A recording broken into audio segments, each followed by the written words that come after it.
Security પેલા કૂતરા ભોક ભોક કરી નાખશે, ચારે બાજુ આખું રસ્તો ક્લીન કરી નાખશે અને બધી જગ્યાએ સિક્યોરિટી, પ્રોટેક્શન.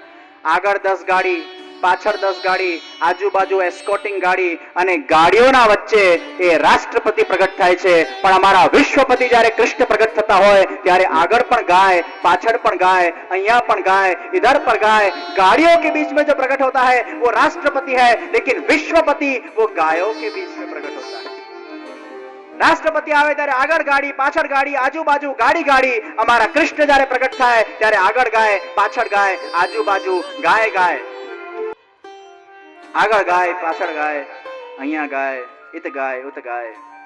गायों के बीच में हमारे कृष्ण वो प्रकट होते हैं. જેમને ગાય બહુ પ્રિય છે. નંદરાયજી વૃષભાનજી પાસે સૌથી વધારે ગાયો છે. અહીંયા સદુ પાંડે ધર્મદાસ પાસે સૌથી વધારે ગાયો છે. હવે આ બે જણા નિમિત્ત બનશે ભગવાનના સર્વપ્રથમ મુખ દર્શનમાં. અરે ભગવાન તો હજી પ્રગટ નથી થયા, પણ પ્રગટ કરતા પહેલા પણ એ દૂધ તો પાન કરી જ રહ્યા છે. થયું એમ કે એકવાર જમનાવતા ગામના જે ધર્મદાસ હતા એમની ગાય ઘરે પાછી આવી નથી. ચિંતા થઈ છે, ગાય કસે ખોવાઈ ગઈ. પોતાનો ભત્રીજો કુંમનદાસને ઉઠાડ્યો છે. चल कुमना, अभी तक गाय हमारी वापस नहीं आई, चल देखने चले. પોતાના ભત્રીજાને લઈને, કુંમનદાસને લઈને એ ધર્મદાસ એમને આગે કૂચ કરી છે. ગયા અને ગિરિરાજ ઉપર એક કૌતુક જોયું. શું જુએ છે? ગાય એ ગિરિરાજ ઉપર ચડી છે અને ગાયના સ્તનમાંથી સરર કરતી દૂધની ધારા એક શિલા ઉપર વહી રહી છે. ઉપર ગયા ધર્મદાસ અને કુંમનદાસ. ગાયને ખૂબ પંપાડી, પણ ગાય હલતી નથી.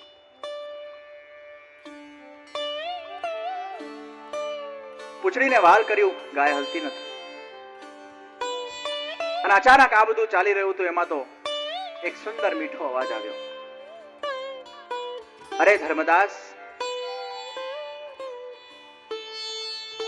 આ તમારી જે ધુમર ગાય છે ને, એનું ધારોશનું દૂધ મને બહુ પ્રિય છે. ધર્મદાસ ચારે બાજુ જોવા લાગ્યા, અવાજ ક્યાંથી આવે છે. પછી ખબર પડી આ તો અવાજ નીચેથી આવે છે. છેલ્લા 6 મહિનાથી સદુ પાંડેની ધુમર ગાય અમને આવીને દૂધ પીવડાવતી હતી, પણ હવે વસુકી થઈ ગઈ છે, દૂધ આપતી બંધ થઈ ગઈ છે. ત્યારથી તમારી આ રોજ ગાય અમને આવીને દૂધ પીવડાવે છે, પણ તમારું ગામ બહુ દૂર પડે છે.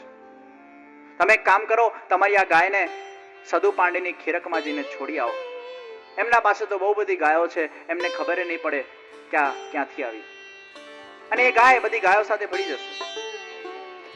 આ કૌતુક કોઈને પણ કહેતા નહીં, કૌતુક એના મેળે ફેલાશે.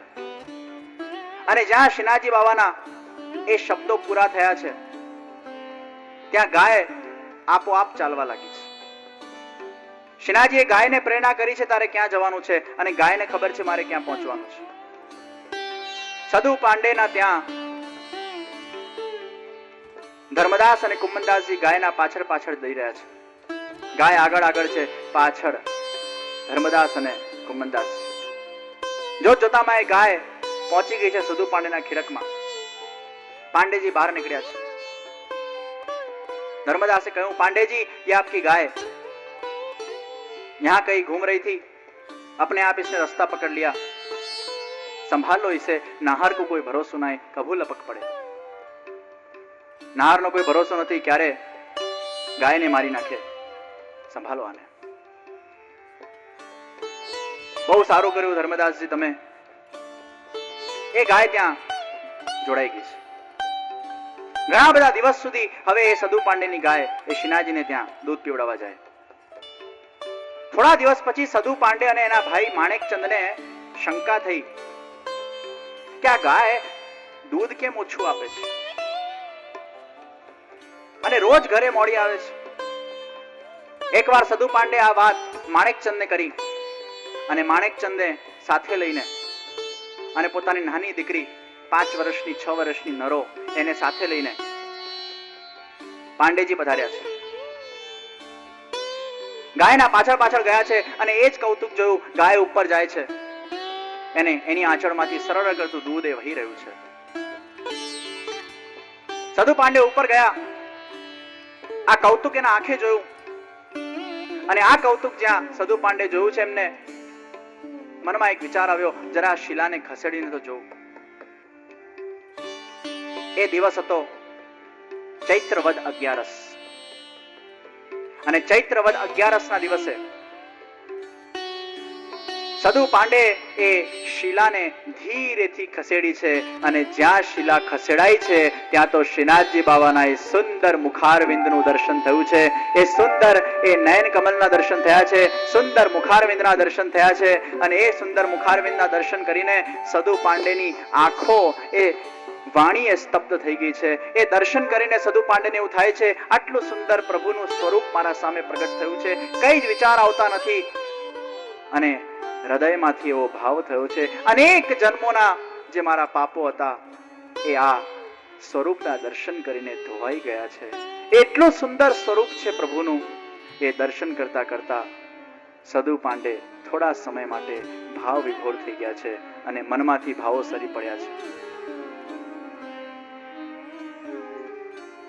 હે પ્રભુ, તમારા સંપૂર્ણ દર્શન કરાવો. ત્યારે શ્રીનાથજી કહે છે, હું આ પર્વતનો દેવ દેવદમન છું, અને મારા સંપૂર્ણ દર્શન તમને અત્યારે નહીં થાય, કારણ કે 6:40 થઈ ગઈ છે, અને 6:40 સંપૂર્ણ દર્શન કરાવવા એ અત્યારે સંભવ નહીં બને. પણ અમારા સંપૂર્ણ દર્શન કરાવવા માટે આજે ચૈત્ર વદ 11 ના દિવસે ચંપારણ્યના અંદર અમારું જ મુખારવિંદનું સ્વરૂપ શ્રી વલ્લભાચાર્યજી મહાપ્રભુજી એ પ્રગટ થઈ ગયા છે. એ જ્યાં સુધી અહીંયા વ્રજમાં નહીં પધારે ત્યાં સુધી અમારા સંપૂર્ણ દર્શન તમને થશે નહીં. સદુ પાંડેજી, તમે પ્રતીક્ષા કરો. તમારી જે નાની છોકરી છે નરો, એને કહેજો રોજ કટોરોમાં ભરીને અમને અહીંયા દૂધ પીવડાવતી જાય, કેમ કે હવે અમારા મુખારવિંદનું પ્રાગટ્ય થઈ ગયું છે, એટલે હવે અમે દૂધને કટોરામાં આરોગશું. તમારી નરોને કહેજો આવે અમારા પાસે, અને તમે પ્રતીક્ષા કરો, આપણે પણ પ્રતીક્ષા કરીએ. કાલે 3:15 વાગે આપણી કથા ફરીથી સુંદર રૂપે આરંભ થશે, અને કાલે શ્રીનાથજી અને મહાપ્રભુજીનું અલૌકિક પ્રથમ મિલનના દર્શન પણ આપણી કથાના અંદર કાલે આપણે કરીશું. બસ આજના દિવસે આજની આ કથા અહીંયા વિરામ આપું છું. મારા શબ્દરૂપી પુષ્પોને પિતૃચરણના ચરણારવિંદોમાં સમર્પિત કરીને મારા વક્તવ્યથી વિરામ લઉં છું. બોલો શ્રી કૃષ્ણ કનૈયા લાલ કી જય, શ્રી વલ્લભાધીશ કી જય, શ્રી ગિરિરાજ ધરણ કી, શ્રી યમુને મહારાણી કી જય. કાલે કથાના અંદર યુવાનો માટેના ઘણા સારા વિષયો આવશે, તો તમારા ઘરના યુવાનોને પણ કથાના અંદર ખાસ કાલે પ્રોત્સાહિત કરજો. એમના સંદર્ભે પણ ઘણા બધા સુંદર વિષયો કાલની કથામાં આવશે.